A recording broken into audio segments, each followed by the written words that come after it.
My husband's mistress smirked as she told me they'd be moving into their dream house together. She didn't know that by sunrise, I'd already set the wheels in motion to become its rightful owner. The text message came at 2:47 a.m., jolting me awake from an already restless sleep. The bright screen illuminated our bedroom, no, my bedroom now, as I read the words that would change everything. Elizabeth, I hope you understand that Robert and I are meant to be together. We're closing on the Victorian mansion next week. The one you always dreamed about. He says you're too practical to appreciate its beauty anyway. Before we jump back in, tell us where you're tuning in from, and if this story touches you, make sure you're subscribed, because tomorrow I've saved something extra special for you. My hands trembled as I stared at the message from Veronica, the woman who'd been my interior design client just 6 months ago. The woman who'd sat in my kitchen drinking my coffee, admiring my taste, all while plotting to steal my husband of 15 years, the Victorian mansion. Of course it had to be that house, the historic Marshall property on Maple Grove that Robert and I had dreamed of owning since we first married. We'd drive by it every Sunday, planning renovations, imagining our future children running through its sprawling gardens. When we make it big, he'd always say, squeezing my hand, this will be our forever home. I'd been the one who found the investment opportunities that had grown Robert's small inheritance into a real estate empire. I'd spent countless nights researching properties, analyzing market trends, and building relationships with the right people. All while he played the charismatic face of our success, charming clients and taking credit for my financial strategies. But that house, that magnificent Victorian with its intricate woodwork and secret passages, had always been our shared dream. Now he planned to live there with her. My phone buzzed again, another message from Veronica. He says you can keep the beach condo, consider it a parting gift. After all, you did help him build his business, even if you were just the supportive wife. Just the supportive wife. The words hit me like a physical blow, forcing the air from my lungs. Memories flooded my mind. The nights I'd stayed up late reviewing contracts while Robert slept soundly beside me. The dinner parties where I'd quietly corrected his financial projections while playing the role of the doting spouse. The countless times I'd swallowed my pride as he introduced me as my beautiful wife, rather than my business partner. I got out of bed, my bare feet silent against the cold hardwood floor. Walking to the window, I could see the lights of the city below, twinkling like stars fallen to earth.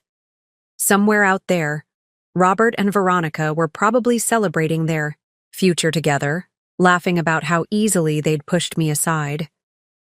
But they didn't know me. Not really. Robert had forgotten that I was the one who'd structured all our real estate deals. I was the one who knew every clause, every contingency, every loophole in our contracts. He'd been too busy playing the successful businessman to notice that I'd been protecting myself all along. My hands stopped shaking as a plan began to form in my mind. The Victorian mansion wasn't just his dream, it was mine. And I had spent too many years being underestimated to let them take it from me now. I opened my laptop, the soft glow of the screen casting shadows on the wall. The Marshall Properties listing was still in my browser history. I'd been monitoring it for years, waiting for the perfect moment. Now, as I reviewed the sale conditions and ownership structures, a smile spread across my face. Robert had always teased me for being too cautious, too detail-oriented. Live a little, he'd say, rolling his eyes at my insistence on reading every contract thoroughly. Trust me to handle the business side of things, but I hadn't trusted him. Not completely. And I'd made sure that every major property deal we'd ever done had certain provisions. Provisions that Robert, in his arrogance, had never bothered to read. I picked up my phone again, this time to make a call. The line rang 3 times before a groggy voice answered. Margaret? It's Elizabeth. I'm sorry to call so late, but I need your legal expertise. Remember that contingency clause we discussed last year? The one about property acquisition rights? I think it's time to put it to use. Margaret, my friend and our corporate attorney, was silent for a moment. Then she spoke, her voice gaining clarity as she realized what I was suggesting.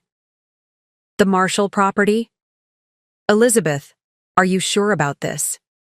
More sure than I've ever been, I replied, watching the city lights flicker below. They want to make me the fool in their love story, but I think it's time to remind them who really built this empire. As I ended the call, another message from Veronica lit up my phone. Don't worry, we'll take good care of your dream house. Maybe we'll even invite you to the housewarming party. I didn't respond. Instead, I opened my safe and pulled out a thick folder, documents I'd hoped I'd never need to use. But Robert's betrayal had changed everything. By the time the sun rose over the city, I would set in motion a plan that would remind them both that some dreams come with a price. Looking at my reflection in the window, I hardly recognized the woman staring back at me. Gone was the soft, accommodating wife who had stood in Robert's shadow for so long. In her place stood someone stronger, someone who refused to be cast aside. They thought they were writing a love story. They didn't realize they were walking into a carefully laid trap, one that had been years in the making, and by the time they figured it out, it would be too late. The Victorian mansion would have its rightful owner, and it wouldn't be them. The sun was just beginning to paint the sky in shades of pink and gold as I sat at my desk, surrounded by years of carefully maintained documents.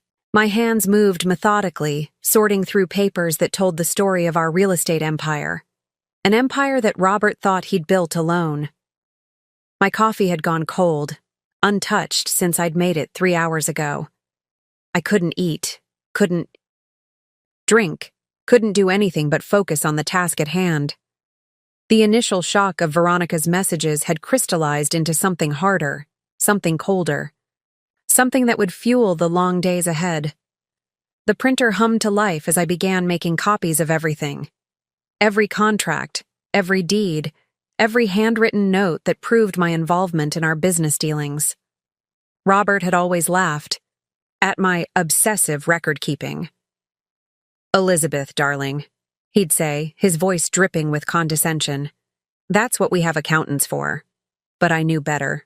I'd watched my mother lose everything in her divorce, had seen how easily a husband could erase a wife's contributions when there was no paper trail. I'd vowed never to let that happen to me, and now my diligence would be my salvation. My phone buzzed again, another message from Veronica.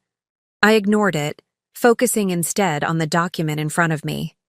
It was the original proposal for the Victorian mansion's purchase, drafted 3 years ago when the property first caught our eye. Robert had dismissed it then, claiming the timing wasn't right. Now I understood why. He'd been waiting to buy it with her. The sound of my laptop chiming drew my attention. An email from Margaret sent at 5:47 a.m. "Elizabeth, I've reviewed the contingency clauses. They're solid. Meet me at my office at 9 a.m. Bring everything you have on the Marshall property and your joint ventures with Robert. And Elizabeth? Don't tell anyone about this. Not yet. Margaret." I took a deep breath, feeling the first glimmer of hope since that devastating text message. Margaret had been more than our corporate attorney. She'd been my silent guardian, helping me insert protective clauses into contracts that Robert was too arrogant to read carefully. "Just standard legal language," she'd tell him, knowing he'd never bother to verify. My phone rang, displaying Robert's name. My heart thundered in my chest, but my hands remained steady. Let it ring. Let him wonder. Let him start to feel the first stirrings of unease.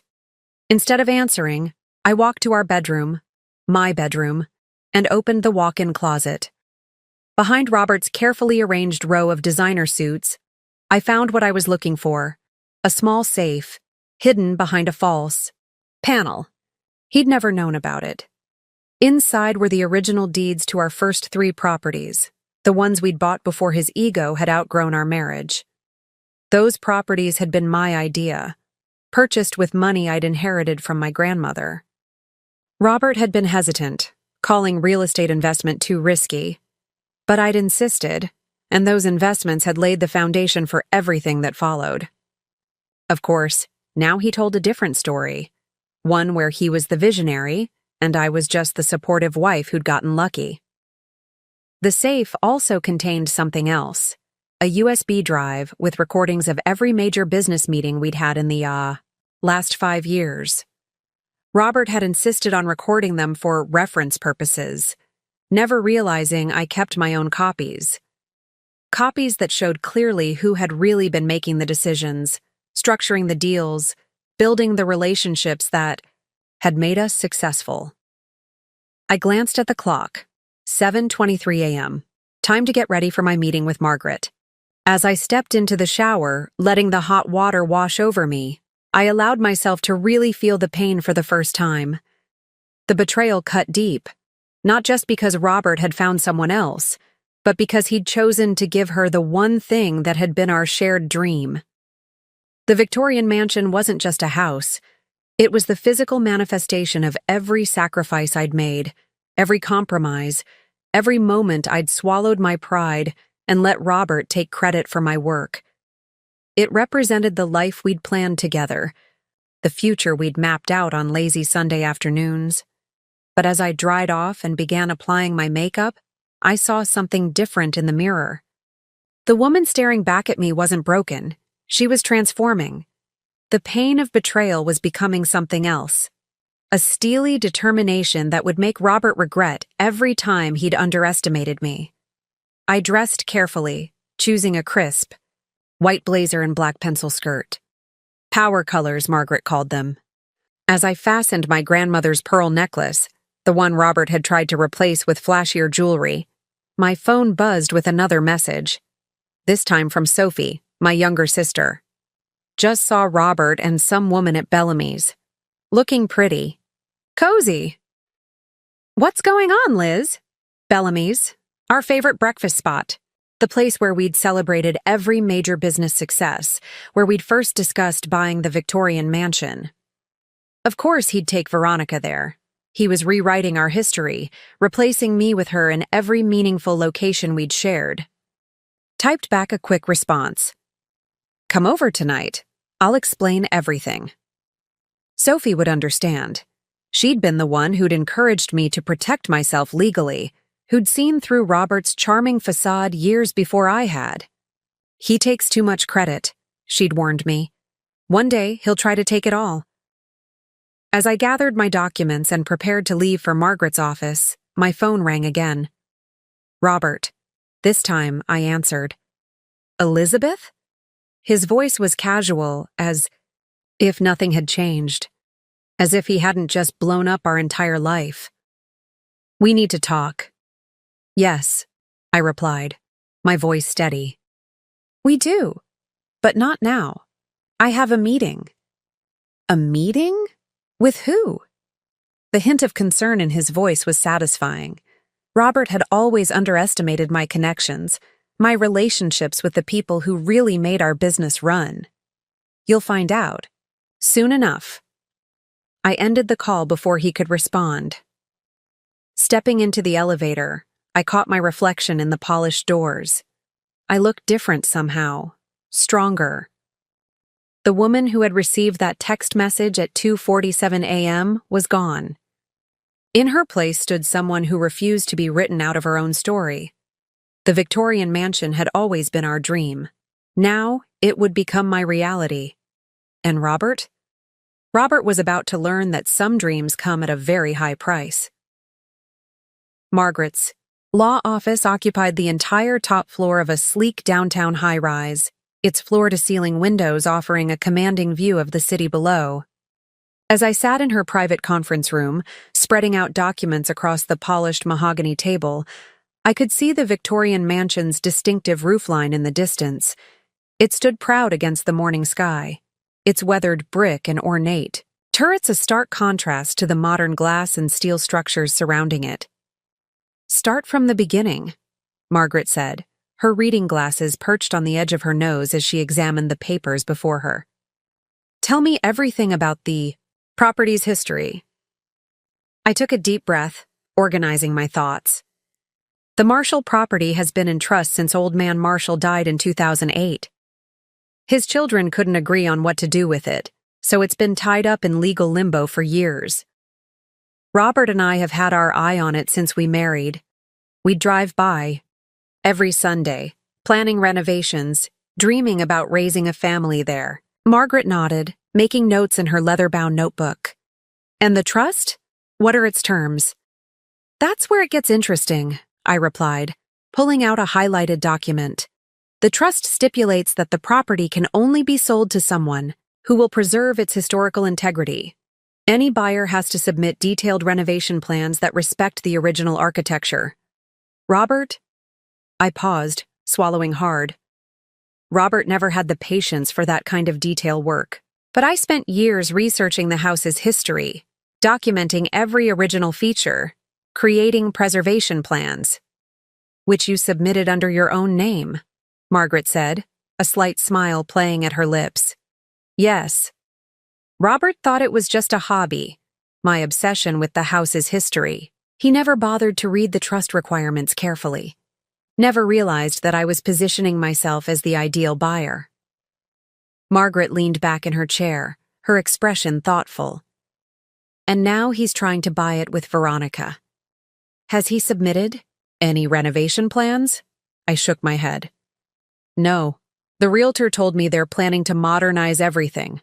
Gut renovations. Veronica's an interior designer. She specializes in contemporary minimalism. She'll destroy everything that makes the house special. Perfect, Margaret said, her smile widening. That's our angle. But Elizabeth, are you absolutely sure you want to do this? Once we start, there's no going back. I stood up, walking to the window. The Victorian mansion caught the morning light, its stained glass windows glinting like jewels.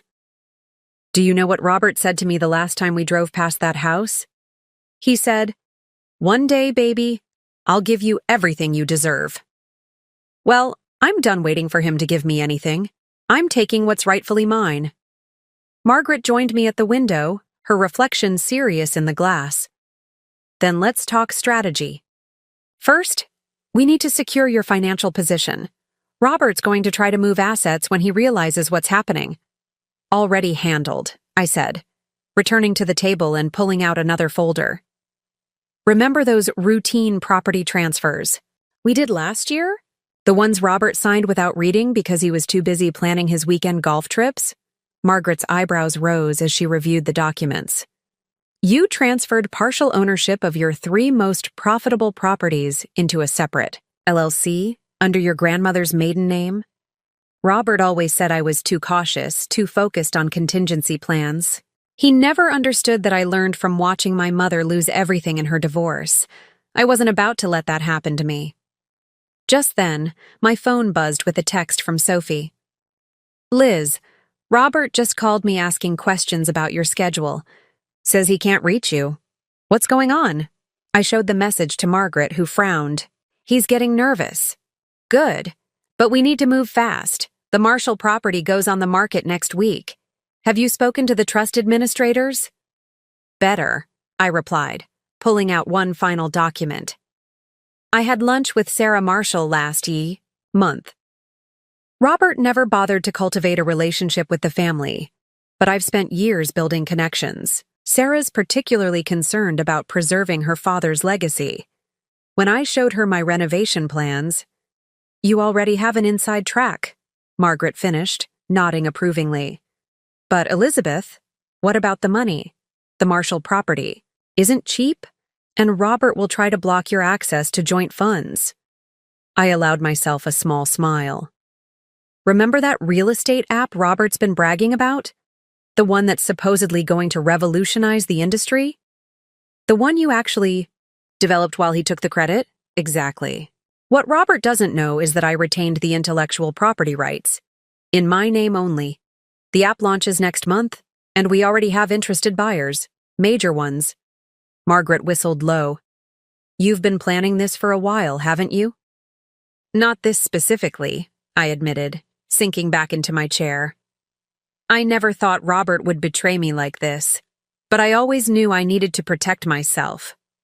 I watched too many women in my mother's generation lose everything because they trusted their husbands to do the right thing. My phone buzzed again, another message from Veronica. Robert says you're not answering his calls. Don't make this difficult, Elizabeth. You knew this was coming. Let us have our happiness. The audacity of her words made my blood boil, but I kept my voice steady as I read the message to Margaret. They think I'm just going to roll over. Let them take everything I built.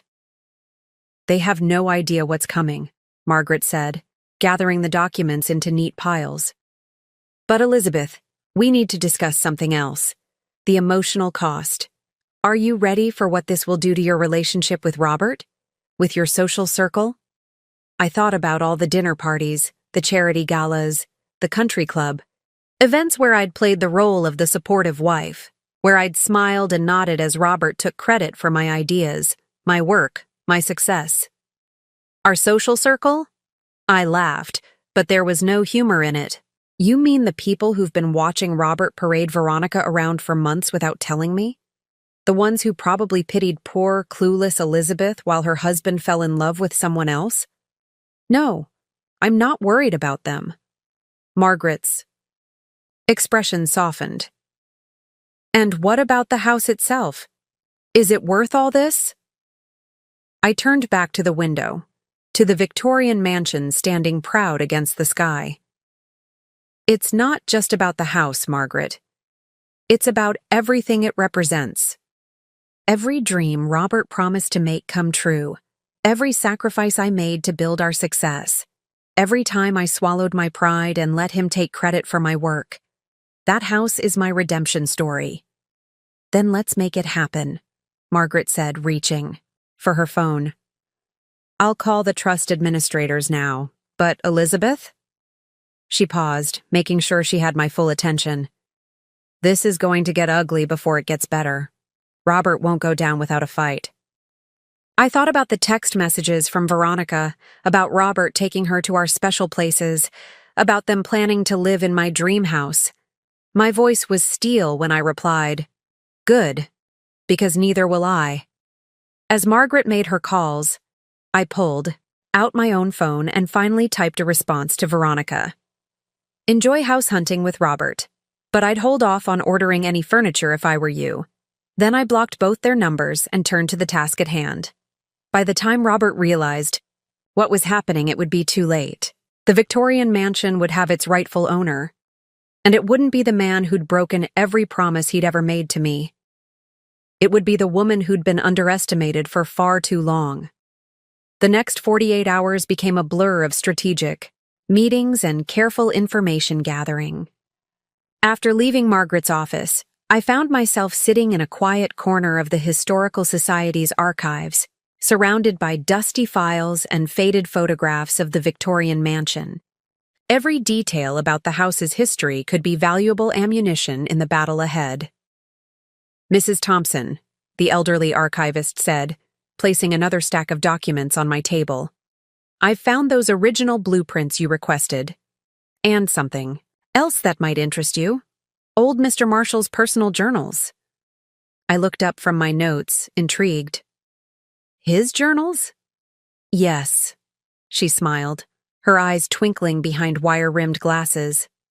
He wrote extensively about his wishes for the house's future, quite specific about the type of owner he hoped would take over. Someone who would understand the soul of the place, not just its monetary value. Perfect. More ammunition for my case with the trust administrators. As I carefully photographed each page, my phone buzzed with a text from Sophie. Just left lunch. With Louisa. You won't believe what she told me about Veronica's past design projects. Louisa had been my friend since college, and now worked for one of the city's most prestigious architectural firms. If anyone knew about Veronica's professional reputation, it would be her. I quickly typed back, "Tell me everything." While waiting for Sophie's response, I continued my research. The Victorian mansion's history unfolded before me like a novel. Every renovation, every careful preservation effort, every detail that made it unique.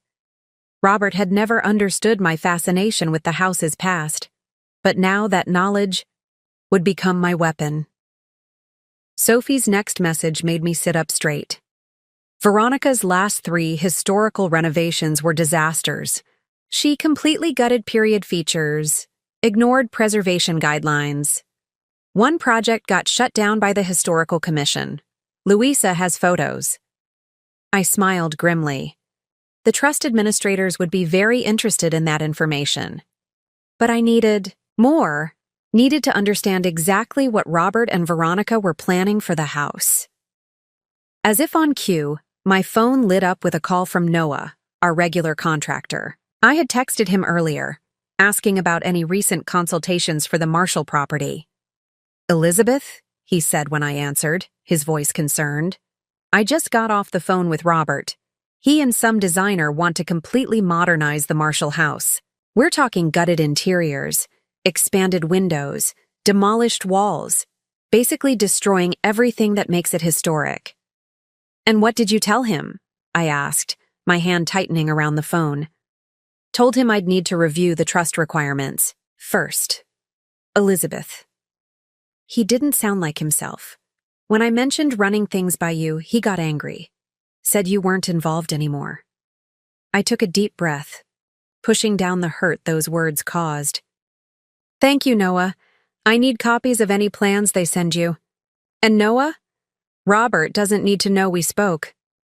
"Of course not," he replied firmly. "I haven't forgotten who really runs this business. Never have." After ending the call, I turned back to the archives with renewed purpose. Every detail I gathered was another piece of armor, another weapon in my arsenal. Robert and Veronica thought they were dealing with a heartbroken wife too shattered to fight back. They had no idea what was coming. By late afternoon, I had compiled a comprehensive file on the house's historical significance. But I needed more than just architectural details. I needed to understand exactly what I was up against. A text from Margaret provided the next piece of the puzzle. "Just heard from my contact at the bank. Robert tried to access your joint business account. They flagged it per our earlier instructions. He's not happy." I could imagine. Robert had always been careless with financial details, assuming I would handle everything while he played the charming businessman. Now that carelessness would cost him.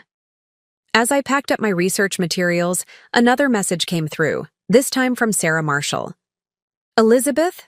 Just had the strangest meeting with Robert and his friend. Their renovation plans are concerning. Can we talk? Dinner tonight?" I suggested. "My treat." Sarah's reply was immediate. 7 p.m. at Augustine's? Augustine's was perfect, quiet, discreet, and coincidentally where Robert had first told me about Veronica. "She's just a client," he had said, not meeting my eyes. Stop being paranoid. I arrived at the restaurant early, choosing a secluded booth where we wouldn't be overheard. Sarah arrived precisely at 7, her artist's portfolio tucked under her arm. Like me, she had a deep emotional connection to the Victorian mansion. It had been her childhood home.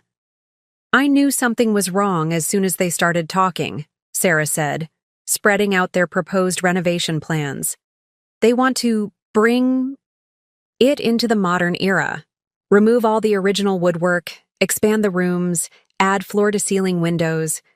Veronica kept talking about her vision for the space. I examined the plans, my heart sinking at the proposed changes.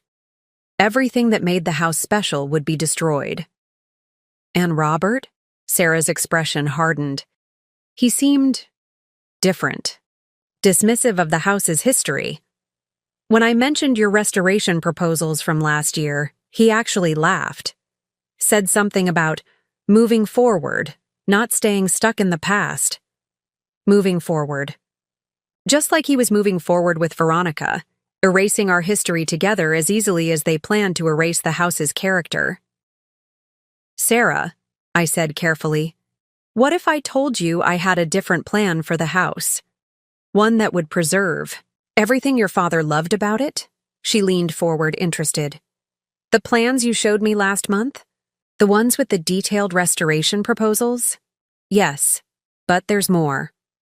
I pulled out my own portfolio, showing her the additional research I'd gathered. I want to register the house as a historical landmark, create a foundation to ensure it's protected forever. Sarah's eyes lit up as she reviewed my proposals. This is exactly what Dad would have wanted. But Elizabeth, can you afford it? I know the asking price is substantial. I smiled, thinking of the app launch, the protected assets, the careful plans I'd laid. Let's just say I've been preparing for this longer than anyone realizes. As we finished dinner, Sarah reached across the table and squeezed my hand. I'll speak to the other trust administrators tomorrow. They need to see these plans, and they need to know about Veronica's history with historical properties. I returned home late that night, my mind racing with all the information I'd gathered. Settling into my home office, I began organizing everything into clear, strategic categories: the house's historical documentation, Veronica's questionable renovation history, Robert's financial maneuvers, the trust requirements. A new text message lit up my phone, a number I didn't recognize. Elizabeth, it's Brian from the Historical Commission. Heard you're interested in the Marshall property. We should talk about your landmark registration proposal and about some concerns we have regarding recent renovation submissions. Another ally. Another piece of the puzzle falling into place. Worked late into the night, building my case piece by piece. Every document, every photo, every testimony would serve a purpose. Robert and Veronica thought they were planning their dream home, but they had no idea they were walking into a carefully laid trap. The Victorian mansion had stood for over a century, its walls holding countless stories of love, loss, and redemption. Soon it would hold one more: the story of a woman who refused to let her dreams be stolen, who fought back with intelligence and determination instead of anger and bitterness. Let Robert and Veronica plan their modern renovations. Let them dream about their future in that house. By the time I was done, they would learn that some dreams come with consequences, and some battles are lost before they even begin. The morning sun streamed through Margaret's office windows as we laid out our battle plan. The conference room table had become a war room, covered with documents, legal papers, and architectural plans. Sophie sat to my right, Louisa to my left, while Sarah Marshall participated via video call. Each woman represented a different piece of the puzzle I was about to put together. Let's review what we know, Margaret began, her reading glasses perched on her nose. The Marshall property goes on the market in 5 days. Robert and Veronica plan to submit their offer immediately, along with their renovation proposals, which violate at least 6 preservation guidelines, Louisa interjected, spreading out her analysis of their plans. Not to mention the specific requirements in the trust agreement. The Historical Commission would never approve these changes. I nodded, pulling out my own folder. And we have documentation of Veronica's previous renovation disasters. 3 failed historical preservation projects in the last 2 years alone. The Thompson House scandal almost got her license revoked. Sarah's voice came through the speakers, clear and determined. The other trust administrators are meeting tomorrow. They're concerned about Robert and Veronica's proposals. Elizabeth, your restoration plans are exactly what we've been hoping for. But we need to move carefully, Margaret cautioned. Robert's not stupid. Once he realizes what's happening, he'll fight back. Hard. I smiled, thinking of the text message I'd received that morning from our bank. Robert had tried to transfer a large sum from our joint business account, only to discover that his access had been restricted. He's already fighting. He just doesn't know who he's fighting yet. Sophie pulled out her laptop, opening a spreadsheet she'd prepared. I've tracked Robert and Veronica's movements for the past week. They've met with 3 different contractors, 2 interior design firms, and a landscape architect. They're planning something big. They're also getting careless, Louisa added. Veronica's been bragging to everyone in the design community about her plans for the house. She's even started ordering materials, expensive ones, non-refundable, deposits. I leaned back in my chair, processing all this information. They're overconfident. They think there's no competition for the property. No one else has submitted renovation plans that meet the trust requirements. Except you, Sarah pointed out. Your proposals have been in development for years. The Historical Commission has already preliminarily approved them. Margaret held up a hand. Let's talk timing. Elizabeth, when do you want to make your move? I pulled out a calendar marking key dates. The property listing goes live on Monday. Robert and Veronica will submit their offer first thing. They've already boasted about it to half the real estate community, but they don't know about the trust's new requirement for a formal presentation of renovation plans, which is scheduled for Wednesday, Sarah confirmed. All potential buyers must present their proposals to the full board of trustees. Dad's old friends are particularly interested in your plans for the Historical Preservation Foundation, so we let them make their move first, Sophie suggested. Let them show their hand. I nodded. Exactly. Robert's always been showy, dramatic. He'll want to make a big presentation, probably bring in some fancy digital renderings of their modern redesign. He'll think he's impressing everyone. While actually horrifying the trust administrators, Sarah added with a slight laugh. They're already worried about preserving Dad's legacy. But that's just phase 1, Margaret reminded us. Once they realize you're competing for the property, Robert will try to block you financially. We need to be ready. I pulled out another folder, this one containing documentation of the app I'd developed, the intellectual property rights I'd secured, and the interested buyers already lined up. I'm not worried about finances. The app launches next week. The timing couldn't be better. Have you heard from the potential buyers? Louisa asked. 3 major tech companies are interested. The preliminary offers. I wrote a number on a piece of paper and slid it across the table. Margaret's eyebrows shot up. That would more than cover the asking price for the mansion, she said, with enough left over for your restoration plans. And Robert has no idea, Sophie added with a satisfied smile. He still thinks he's the business genius in the family? I thought about all the times Robert had dismissed my ideas, patronized my business acumen, treated me like a decorative accessory to his success. He's about to learn otherwise. There's something else, Louisa said, pulling out her phone. Remember? Those materials Veronica ordered? I did some digging. She used Robert's business account, the one you're still legally connected to. If they back out now, those non-refundable deposits would create a significant financial penalty, Margaret finished, which would affect their ability to secure financing for the property purchase. The pieces were falling into place, but I needed to be sure everyone understood the stakes. This isn't just about buying a house, I said, looking at each woman in turn. This is about justice, about taking back what's rightfully mine. Robert and Veronica think they can steal my dreams, erase my contributions, write me out of my own story. I won't let that happen. Sarah's voice came through the speakers, soft but firm. Dad would have wanted you to have the house, Elizabeth. He always said it needed an owner who understood its soul. Then let's make sure it gets one, Margaret said. She pulled out a legal pad and began writing. Here's what we need to do.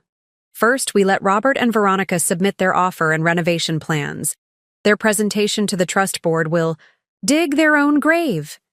Meanwhile, Louisa continued, I'll document every violation of historical preservation guidelines in their proposals. The Historical Commission is already concerned. This will give them concrete reasons to object. Sophie tapped her laptop. I'll keep tracking their movements, especially their meetings with contractors and suppliers. Every non-refundable deposit they make weakens their financial position. The trust board meets on Wednesday, Sarah added. Elizabeth, your presentation is scheduled for Thursday morning.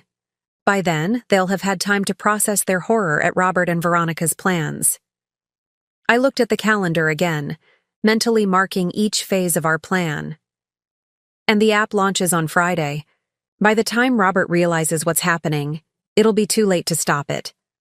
What about the emotional cost? Margaret asked quietly. Are you ready for the fallout, the gossip, the social complications? I thought about the text messages from Veronica, about Robert taking her to our special places, about them planning to destroy everything that made the Victorian mansion special. They already think I'm the victim in their love story. Let them keep thinking that. It'll make the ending that much more satisfying. We spent the next few hours refining our strategy, addressing every possible contingency. By the time we finished, the sun was setting over the city, casting long shadows across the conference room table. As I gathered my documents, Sophie pulled me into a tight hug. He never deserved you, Liz, or that house. I hugged her back, feeling stronger than I had in weeks. No, he didn't, but he's about to learn exactly what he's losing. Looking out at the city skyline, I could see the Victorian mansion in the distance, its distinctive silhouette a reminder of everything I was fighting for. Robert and Veronica thought they were writing a love story, but they had no idea they were actually characters in a different kind of tale altogether. A story of justice, of redemption, of a woman taking back everything that was rightfully hers. Let them plan their modern renovations. Let them dream about their future in that house. In less than a week, they would learn that some dreams come with a price. And I was ready to make them pay it. The weekend before the Marshall property went on the market felt like the calm before a storm. I spent Saturday morning in the Victorian mansion itself, conducting what Sarah called a preliminary preservation assessment. In reality, it was my last chance to walk through the house before the chaos began. The original moldings are all intact, Sarah noted, running her hand along the intricate woodwork in the main hall. Dad was obsessive about maintaining them. Veronica wants to rip all of this out, replace it with something clean and modern. I stood in the center of the grand foyer, letting memories wash over me. How many times had Robert and I driven past this house, planning our future? How many Sunday afternoons had we spent dreaming about the life we'd build here? Now he planned to destroy everything that made it special, just like he'd destroyed our marriage. Elizabeth? Sarah's voice pulled me from my thoughts. The trust administrators are particularly interested in your plans for the library. Ah, the library. The room that had first made me fall in love with the house. 2 stories of floor-to-ceiling bookshelves, a winding wooden staircase, stained glass windows that painted the room in jewel tones when the sun hit them just right. According to their plans, Sarah continued, Veronica wants to divide it into 3 separate rooms, a home gym, a media room, and what she calls a minimal reading nook. The very thought made my blood boil, but I kept my voice steady. Show me the structural reports your father commissioned. We spent the next few hours documenting everything, every original feature, every historical detail, every element that made the Victorian mansion unique. My restoration proposals weren't just plans. They were a promise to preserve something precious. My phone buzzed with a text from Sophie. Robert and Veronica just left the country club, overheard them bragging about their vision for the house.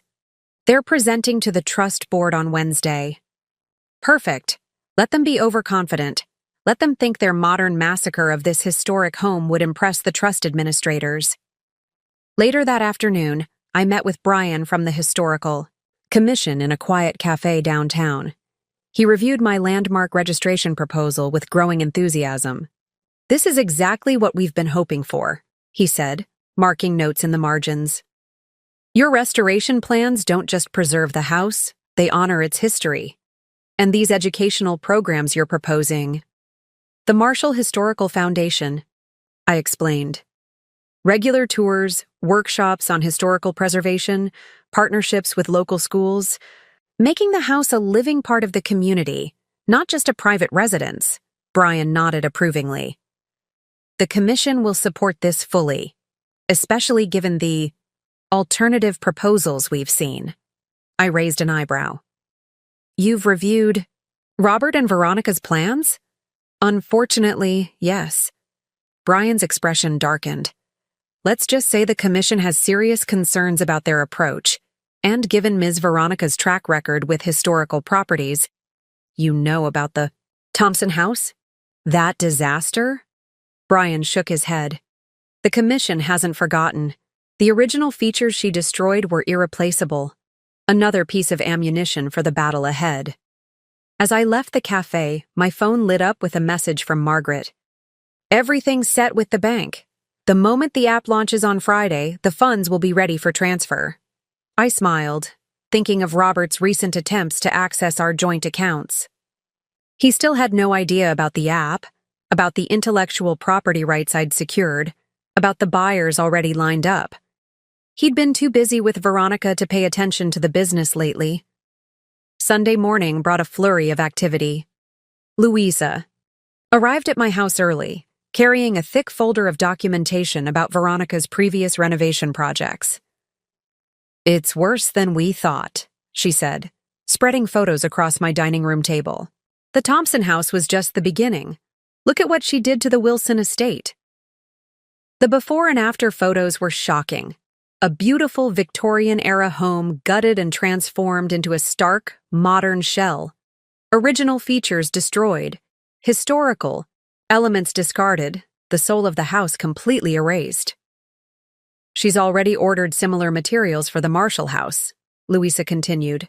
High-end modern fixtures, minimalist design elements. The deposits alone are substantial enough to impact their financing, I finished.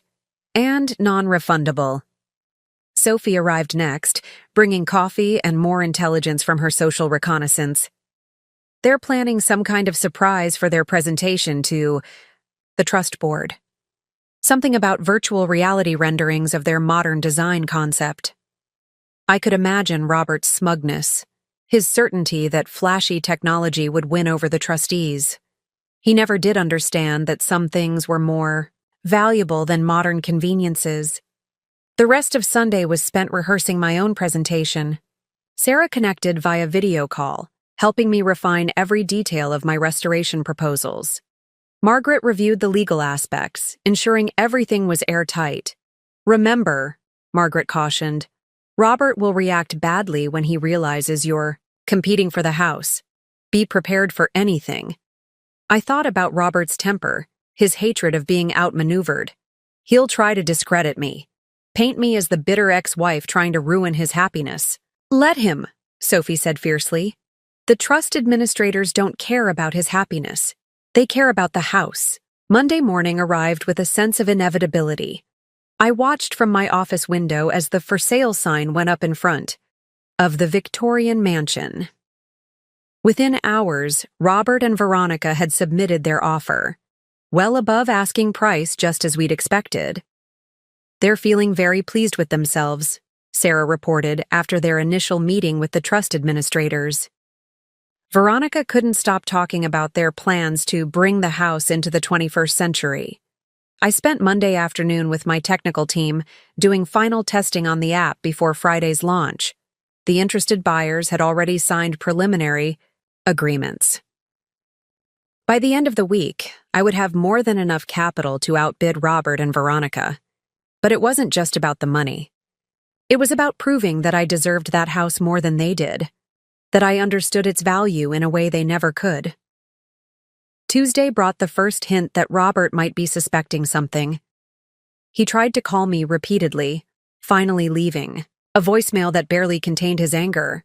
Elizabeth, what the hell is going on? The bank says I can't access our business accounts, and now I hear rumors you've been meeting with the Historical Commission? Call me back. Now. I didn't call him back. Instead, I spent the day with Brian, finalizing the landmark registration proposal. By the time Robert realized what I was doing, it would be too late to stop it. Tuesday evening, I stood in front of the Victorian mansion, watching the sun set behind its distinctive turrets. Tomorrow, Robert and Veronica would make their presentation to the trust board. They would show off their modern designs, their plans, to gut and rebuild their vision of progress at the expense of history. And then, on Thursday morning, I would show the trustees a different vision. One that honored the past while embracing the future. One that preserved the soul of the house while ensuring its place in the community. My phone buzzed with one final text from Veronica. "Heard you've been asking questions about the house. Don't waste your time, Elizabeth. Robert and I are going to transform it into something spectacular. Something better than anything you could have imagined." I smiled, thinking of the carefully laid plans, the gathered evidence, the support network I'd built. Veronica thought she was writing the next chapter of the house's story. She didn't realize she was just a minor character in mine. Let them have their moment tomorrow. Let them present their grand plans for destruction disguised as renovation. By the end of the week, they would learn that some things were worth preserving, and some dreams came with a price they weren't prepared to pay. The Victorian mansion stood silent in the gathering dusk, its windows reflecting the last light of day. Soon it would have its rightful owner, someone who understood that true value wasn't about modernization or transformation, but about honoring the beauty that was already there. Someone like me. Wednesday morning dawned bright and clear, the kind of perfect autumn day that showed the Victorian mansion at its best. I sat in the back row of the trust board's meeting room, watching Robert and Veronica set up their presentation. They hadn't noticed me yet, too absorbed in their last-minute preparations. "The 3D renderings are ready," Veronica was saying, her voice carrying across the room. "Wait until they see our vision for the space. It's going to blow their minds." Robert adjusted his tie, the one I'd given him for our last anniversary, and smiled at her with the same confidence he'd once directed at me. "Trust me, by the time we're done, they'll forget all about their preservation concerns." If only they knew that Sarah had already shared their presentation with me. If only they realized that every modern improvement they planned to showcase would horrify the trust administrators, but let them have their moment. Their overconfidence would make what came next even sweeter. The room filled quickly with trust board members, historical commission representatives, and other interested parties. Brian from the Historical Commission caught my eye and gave a subtle nod. Margaret sat near the front, her expression neutral but her pen ready to document everything. "Good morning, everyone," Sarah began, standing at the podium. "We're here to review proposals for the Marshall property. First, we'll hear from Robert Thompson and Veronica Pierce about their vision for the house's future." Robert stepped forward, every inch the successful businessman. "Ladies and gentlemen, what we're about to show you isn't just a renovation plan, it's a transformation, a reimagining of what this house could be."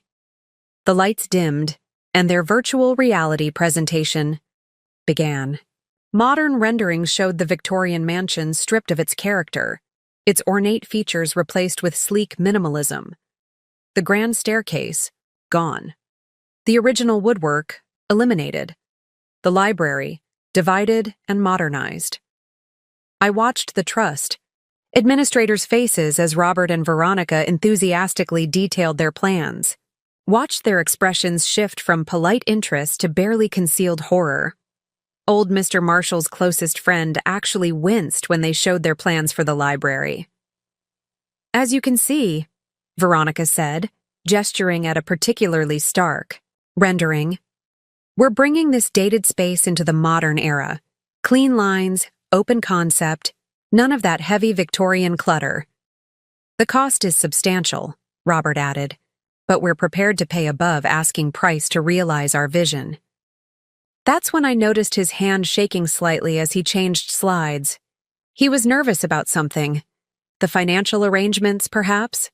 I smiled, thinking of those non-refundable deposits Veronica had been making. The presentation continued, each new slide revealing more destruction masked as improvement. When they finally finished, the silence in the room was deafening. Are there any questions? Sarah asked, her voice carefully neutral. Brian raised his hand. Yes, Ms. Pierce.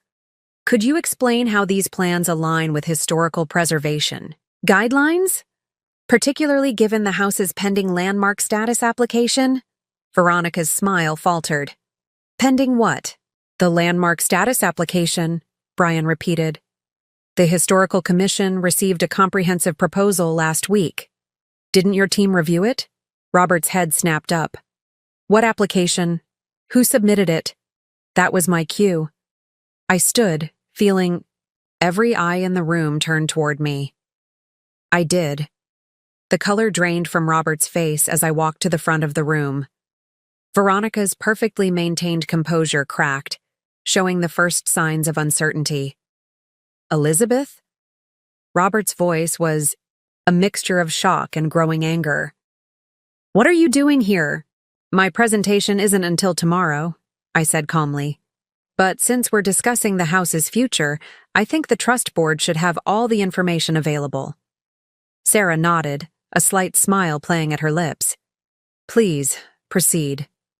I opened my own presentation, watching as images of the house's original features filled the screen.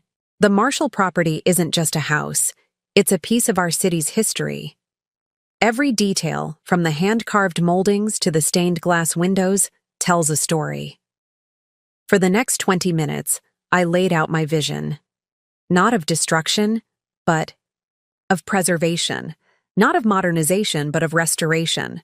I showed them the educational programs I plan to implement, the community engagement initiatives, the historical preservation foundation that would ensure the house's protection for generations to come.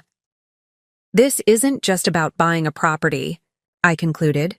It's about preserving a legacy, and I'm prepared to demonstrate my commitment to that preservation.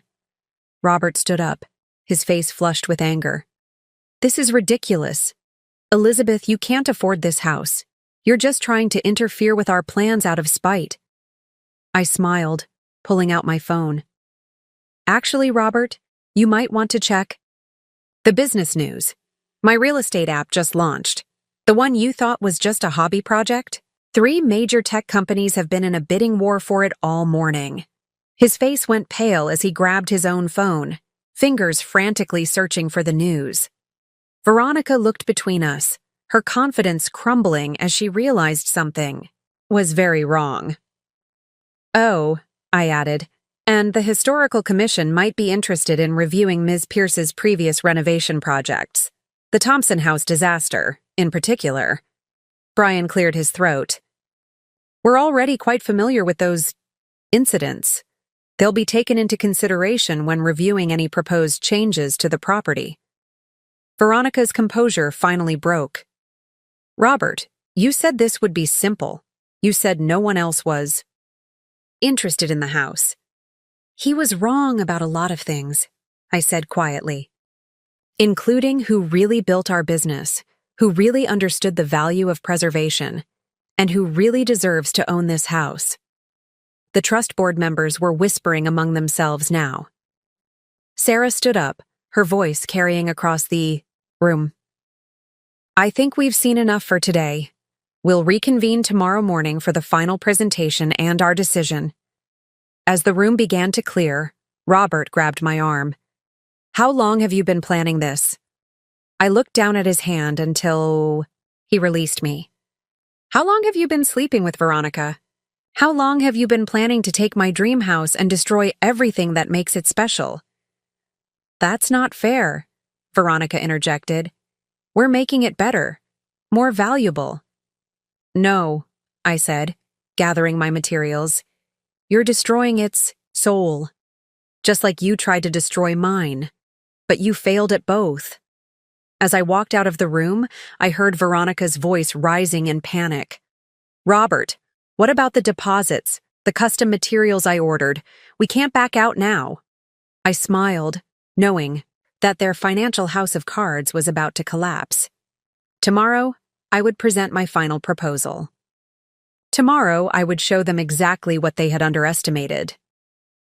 But for now, I had one more stop to make. The Victorian mansion was beautiful in the late afternoon light, its windows glowing like amber. Soon, very soon, it would have an owner who truly understood its worth. And Robert and Veronica? They were about to learn that some dreams come with a price they weren't prepared to pay.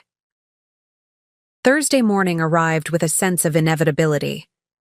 I stood at my bedroom window, watching the sunrise paint the city in shades of gold and rose, knowing that by sunset, everything would be different. My phone had been buzzing constantly since yesterday's confrontation. Messages from Robert, from Veronica, from curious friends who'd heard rumors about what happened at the trust board meeting. Elizabeth, please call me. Robert's latest message. Read. We need to talk about this. You're making a huge mistake. A mistake. That's what he'd called it 15 years ago when I'd insisted on buying our first investment property.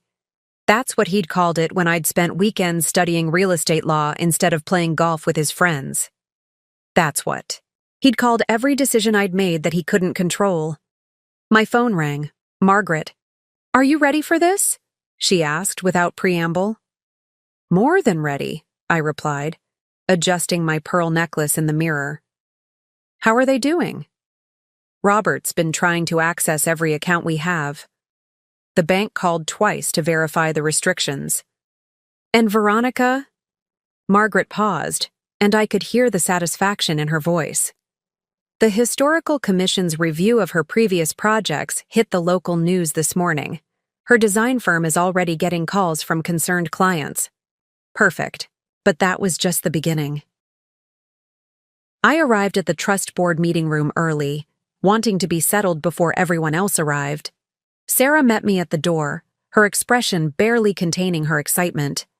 The other trustees stayed up late, reviewing your proposal, she whispered. Dad would have loved what you're planning to do with the house.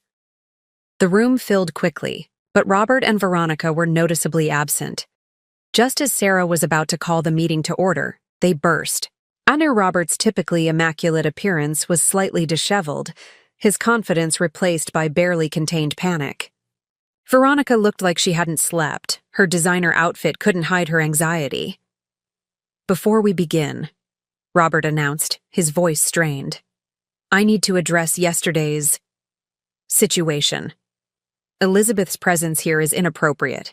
She's clearly acting out of spite, trying to sabotage my future happiness. Mr. Thompson, one of the elderly trustees interrupted. This meeting is about the house's future, not your personal affairs. Please take your seat. I stood, walking to the podium, with my final presentation materials. The screen behind me lit up with images of the Victorian mansion's original blueprints, alongside my detailed restoration plans. Ladies and gentlemen, I began. Yesterday we saw one vision for the Marshall property's future. Today I want to show you another. Not a vision of destruction masked as progress, but one of preservation, restoration, and community engagement. For the next hour, I laid out my complete plan. The historical preservation foundation that would protect the house forever. The educational programs that would teach future generations about architectural heritage. The community events that would make the house a living part of the city's culture. The Marshall property isn't just a house, I concluded. It's a testament to craftsmanship, to history, to the understanding that some things are worth preserving. My financial offer exceeds the asking price, but more importantly, my commitment to the house's legacy is absolute. I could see Robert's face growing darker with each word. When I mentioned the financial offer, he actually flinched. Veronica was rapidly typing on her phone, likely trying to figure out how I could possibly afford this. Ms. Thompson, Brian from the Historical Commission, spoke up. Your landmark status application has already received preliminary approval. Could you tell us more about how that would integrate with your foundation plans? Before I could answer, Robert jumped to his feet. This is absurd. Elizabeth, where are you getting the money for this? Our business accounts are frozen. I smiled, pulling up a news article on the presentation screen. Actually, Robert, I think you'll find that my business accounts are doing quite well. The real estate app launch exceeded all expectations. 3 rounds of bidding drove the price up considerably. The blood drained from his face as he read the headlines. The app he'd dismissed as my hobby project had just made me a fortune in my own right. That's my app, he sputtered. I'm the one who... Check the intellectual property rights. I cut in smoothly. Everything is registered in my name. All the development, all the coding, all the business relationships. While you were busy with other things, I was building my own success. Veronica stood up, her voice shrill. Robert, do something. We've already put deposits down on the renovations. We can't lose this house. About those deposits, Louisa spoke up from her seat. The Historical Commission would like to review the materials orders. Some of them seem to violate preservation guidelines, which could affect permit approvals. I watched as their perfect plan crumbled before their eyes. Every foundation they'd built their dreams on was being pulled away, piece by piece. Sarah called for the trust board's vote. I held my breath, though I already knew what was coming. One by one, the trustees voiced their decisions. The result was unanimous. The board accepts Elizabeth Thompson's proposal for the Marshall property, Sarah announced, her voice carrying across the suddenly silent room. Her commitment to preservation, combined with her foundation plans and financial offer, best serves the house's legacy and the community's interests. Robert looked like he'd been struck. This isn't over, he said, his voice shaking. I'll fight this. You'll what? I asked quietly. Use our joint funds? They're frozen. Appeal to the Historical Commission? They've seen your renovation plans. Try to outbid me? Check the business news again, Robert. The app just sold for 3 times the expected price. Veronica grabbed her things, her movements jerky with suppressed rage. This is just spite, she spat. You couldn't stand to see us happy, see us building a future in your precious dream house. I turned to her, feeling remarkably calm. No, Veronica. This is justice. You thought you could take everything from me, my husband, my dreams, my future. But you never understood what really mattered. This house doesn't need to be transformed or modernized. It needs to be preserved, protected, cherished, just like my own worth didn't need to be validated by a man who never really appreciated it. The room slowly emptied, leaving me alone with Margaret and Sarah. Through the windows, I could see Robert and Veronica having a heated argument in the parking lot. It's done, Margaret said softly. The house is yours. Sarah handed me a set of keys, the original set her father had used. Dad would be proud, she said. The house is going to someone who truly understands its value. I held the keys, feeling their weight in my hand. Through the window, I watched Robert and Veronica drive away separately, their dream of a future together crumbling like the history they'd planned to destroy. Later that evening, I stood in front of the Victorian mansion, my mansion now. The setting sun turned its windows to flame, and for a moment, I could see past the years of waiting, past the pain of betrayal, to the future I would build here. My phone buzzed one last time. A message from Veronica. I hope you're happy. You've ruined everything. I smiled, thinking of the preservation plans already in motion, of the foundation that would protect this house long after we were all gone, of the dreams that couldn't be stolen by those who didn't understand their true worth. No, I whispered to the empty air. I've saved everything that matters. The Victorian mansion stood silent and strong, its generations of history protected at last by someone who understood that some things were worth preserving, some battles worth fighting, and some dreams worth protecting at any cost. The first night in the Victorian mansion was surreal. I sat in the library, my library now, surrounded by empty bookshelves and echoing spaces that would soon be filled with new memories. The moonlight filtered through the stained glass windows, casting kaleidoscope shadows on the hardwood floors. Sophie.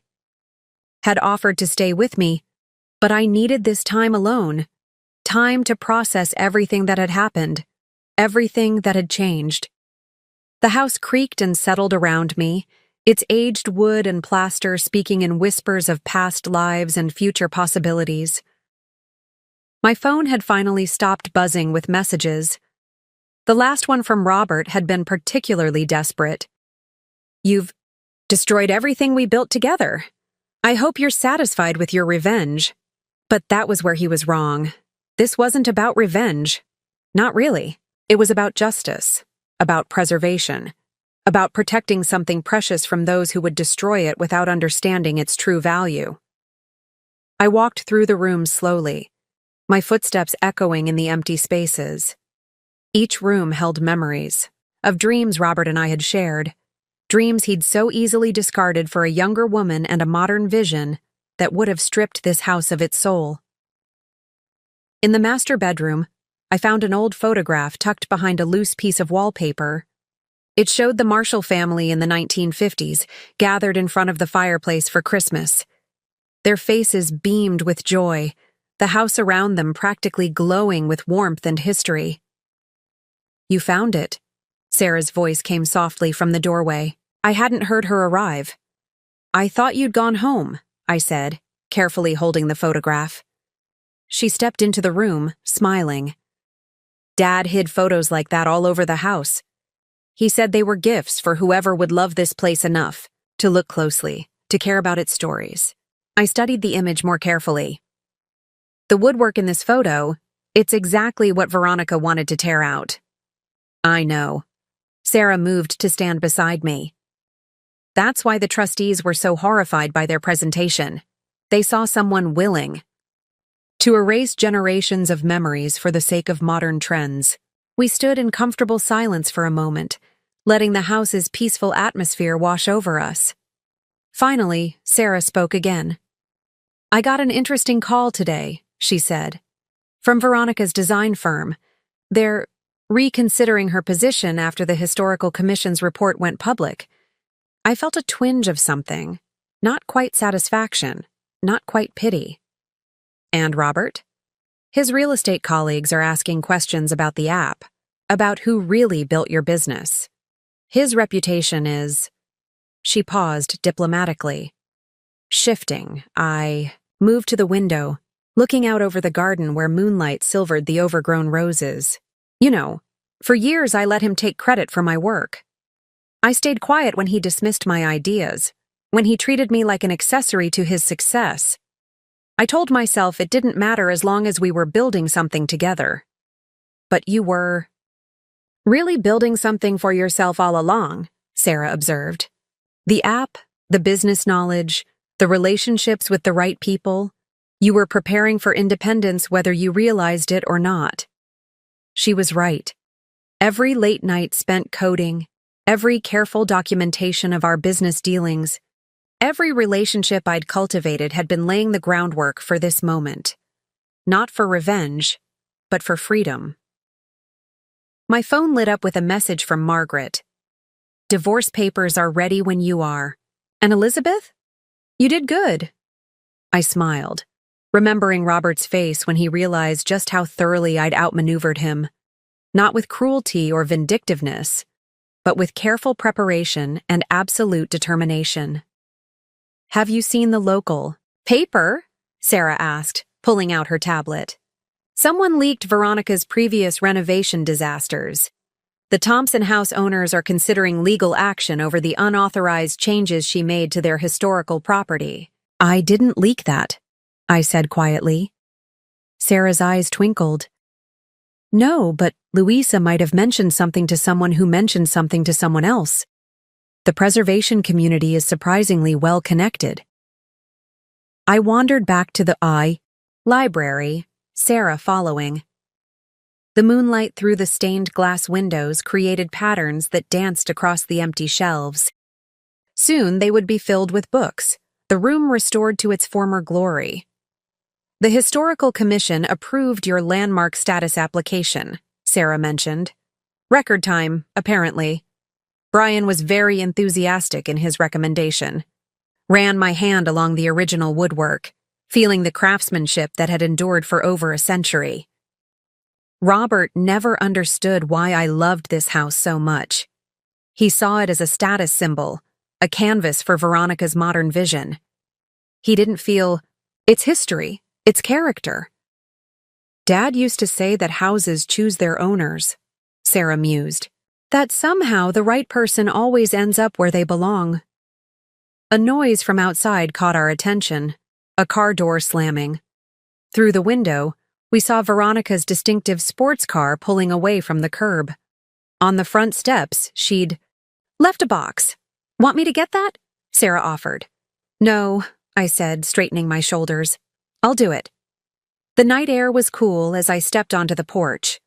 The box contained items from my old life with Robert. Photos, mementos, small things I'd left behind when I moved out. On top was a note in Veronica's elegant handwriting. You won. I hope this house makes you happy. It cost me everything else. I carried the box inside, feeling its weight, not just physical, but emotional. The remnants of a life I'd thought I wanted, a life that had turned out to be built on illusions. Are you okay? Sarah asked softly. I looked around the library, at the moonlight painting stories on the walls, at the empty shelves waiting to be filled with new purpose. You know what? I really am. Later, after Sarah left, I sat in the window seat, planning the restoration that would begin tomorrow. The house creaked and settled around me, not with the foreboding of horror stories, but with the comfortable sighs of a place that knew it was finally in the right hands. My phone lit up one last time. A message from Sophie. Coming over tomorrow to help plan the restoration. Louise is bringing the historical photos, and Margaret's bringing champagne. Time to celebrate your new beginning. A new beginning. Not just for the house, but for me. I'd fought for this place not out of spite or revenge, but because I understood its worth, its potential, its need to be preserved rather than transformed, just like I'd finally understood my own worth. Robert and Veronica had thought they were the heroes of their own love story, never realizing they were actually minor characters in a different tale altogether. A story about preservation, about justice, about a woman who refused to let anyone destroy what she valued most, whether it was a historical house or her own sense of self-worth.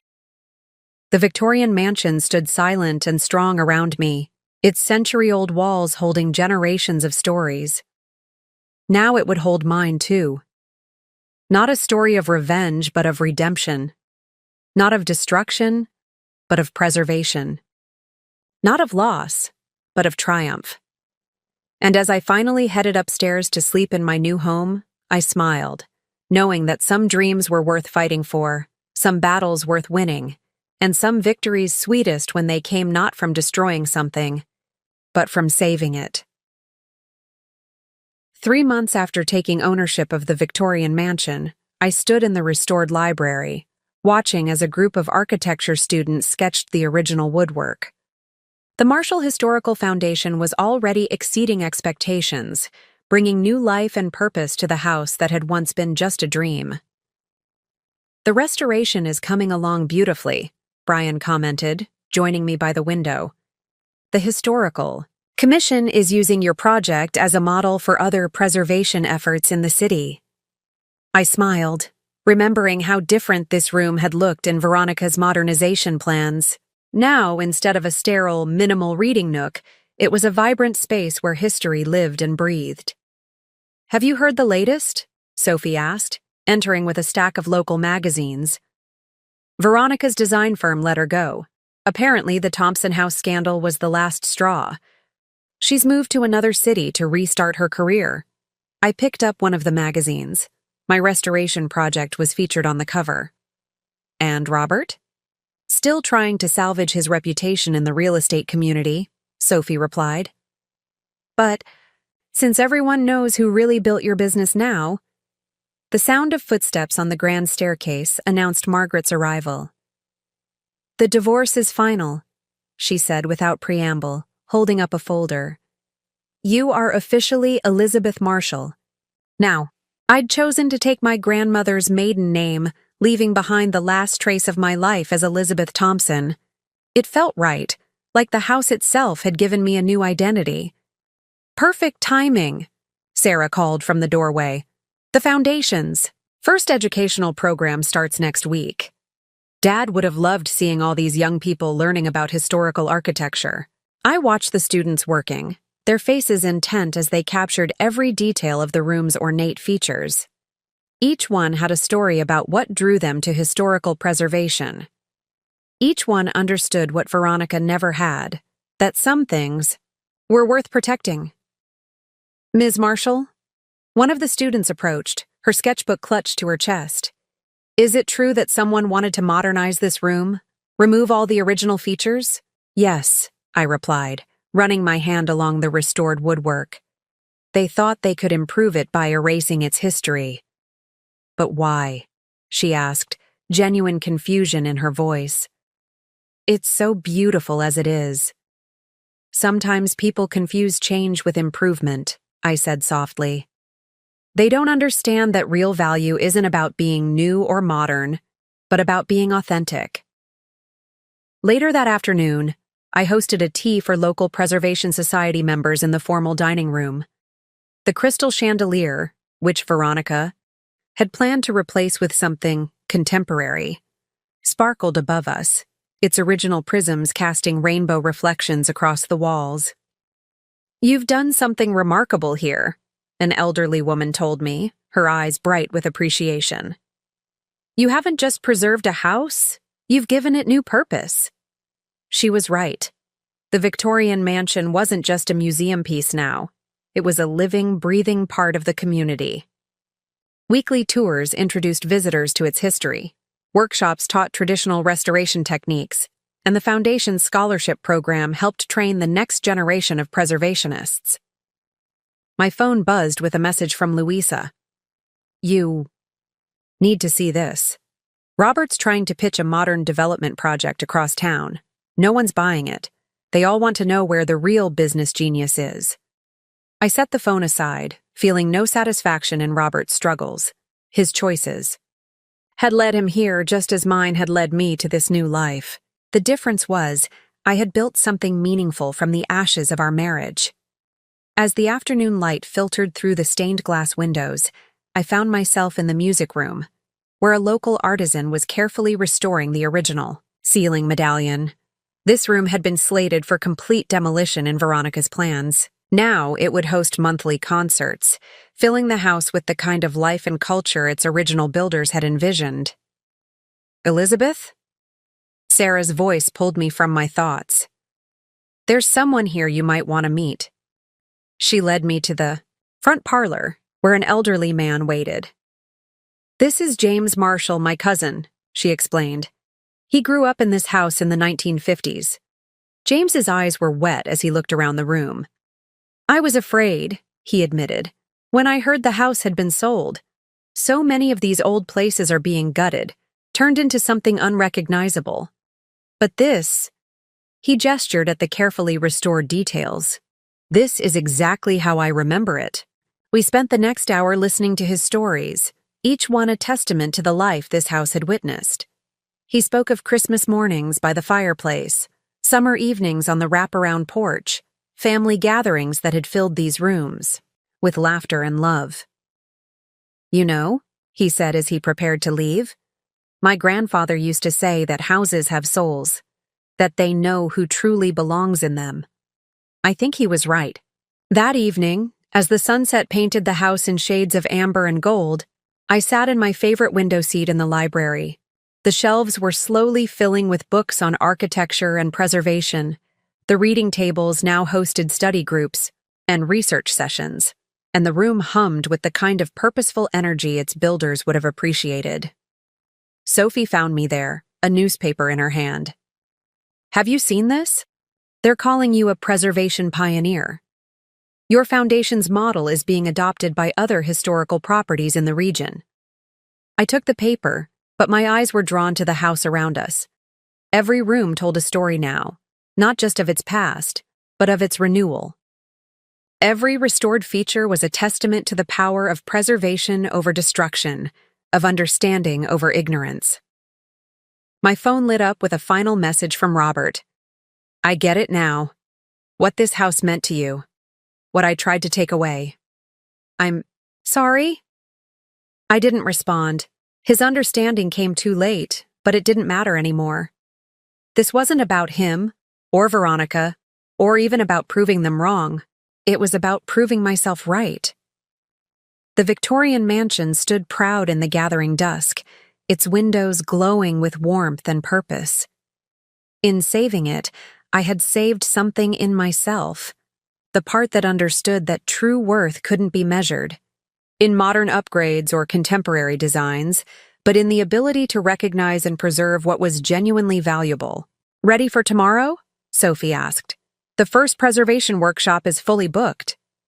I smiled, thinking of all the people who would learn to see old houses the way I did. Not as outdated structures needing modernization, but as treasures waiting. To be preserved. You know, Sophie said softly, when you first told me about Robert and Veronica, I thought you were going to destroy them. But you did something better. You built something beautiful instead. She was right. In choosing preservation over destruction, I had written a different kind of story. Not a revenge tale, but a restoration story. Not just of a house, but of myself. And as night fell over the Victorian mansion, its rooms filled with the promise of tomorrow's activities, I knew that I had found something better than revenge. I had found purpose. I had found peace. I had found home. 1 year after taking ownership of the Victorian mansion, I stood on its wraparound porch, watching as the morning sun painted the city in shades of promise.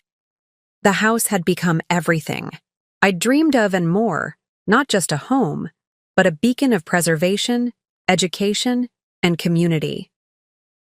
The sound of car doors closing drew my attention to the street, where the day's first visitors were arriving. Architecture students, preservation enthusiasts, and community members gathered regularly now, drawn by the Marshall Historical Foundation's programs and the house's carefully restored beauty. Ready for the big announcement? Sarah asked, joining me on the porch. Today, we would be revealing the Foundation's expansion plans. 3 more historical properties in the city would be brought under our protection, saved from the fate that had almost befallen this house. More than ready, I replied, thinking of how far we'd come. The house that Robert and Veronica had planned to gut and modernize had instead become a model for historical preservation across the region. My phone buzzed with a message from Sophie. Just drove past Robert's new condo. Very modern, very cold. Very Veronica. Except she's not there anymore. I'd heard through mutual friends that their relationship hadn't survived the aftermath of losing the house. Veronica had moved to another city, her reputation in the design community tarnished by the exposure of her previous renovation disasters. Robert had tried to rebuild his real estate empire, but without my business acumen behind him, he was struggling. Ms. Marshall? A young woman approached, clipboard in hand. The Historical Commission representatives are here for the presentation, and there's a reporter from Architectural Digest who'd like to interview you about the Foundation's success. Inside, the house hummed with activity.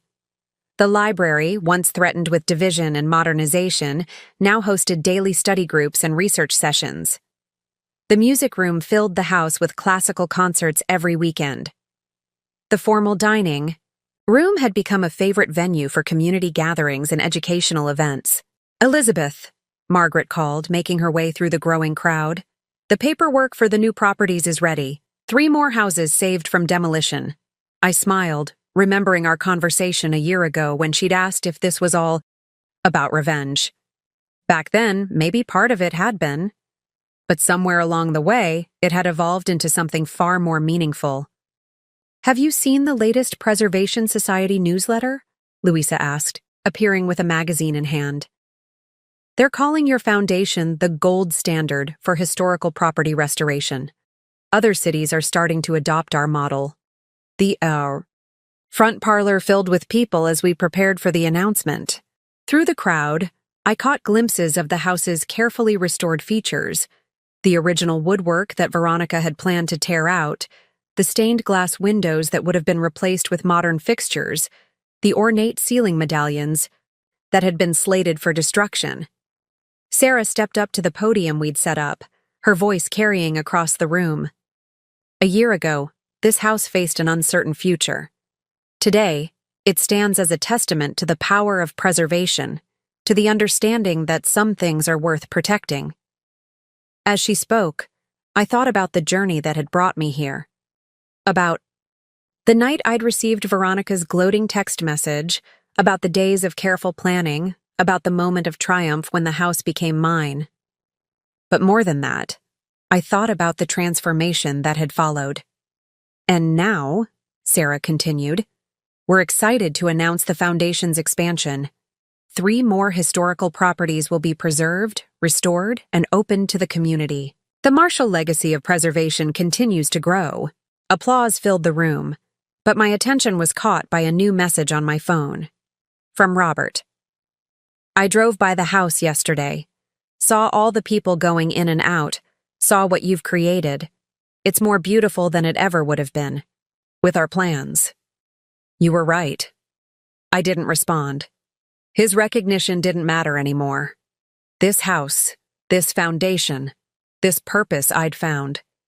They were no longer about proving him wrong. They were about proving preservation right.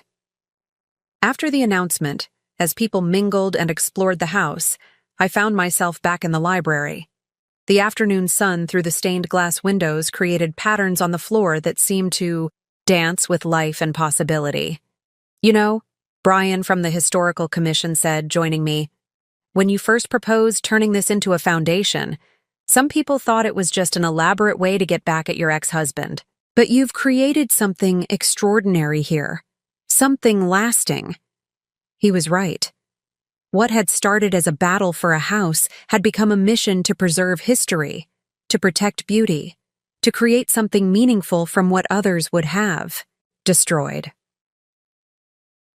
The day wound down slowly, the house gradually emptying of visitors until only the core foundation team remained. We gathered in the formal dining room, where Margaret raised a glass and toast.